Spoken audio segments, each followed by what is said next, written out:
With its vast network, Indian Railways continuously provides its services day and night. However, compared to many developed countries, the percentage of freight transportation by rail in India has remained quite low for a long time. As a result, the competitiveness of our products in the global market has been affected. To change this situation and modernize the railways, with a focus on modernization and reform, the Government of India has undertaken continuous measures to upgrade the railway system. In this direction, the country has now witnessed the beginning of a new era of freight transportation by rail.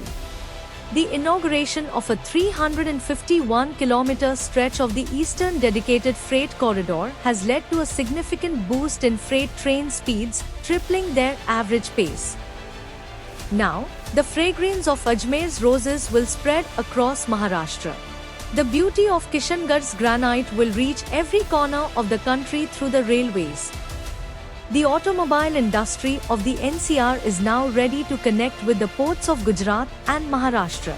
At the same time, Rajasthan's mustard and millet will now find markets across the entire nation, and all this will be made possible by the Western Dedicated Freight Corridor.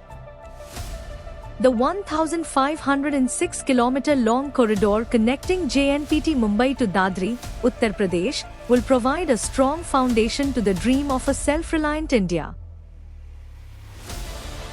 The Western Dedicated Freight Corridor will make freight transportation by train simple, affordable, fast, energy efficient, and environment friendly.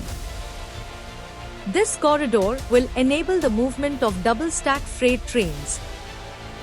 Facilities like automobile traffic and roll-on roll-off (RoRo) services will give it a distinct identity.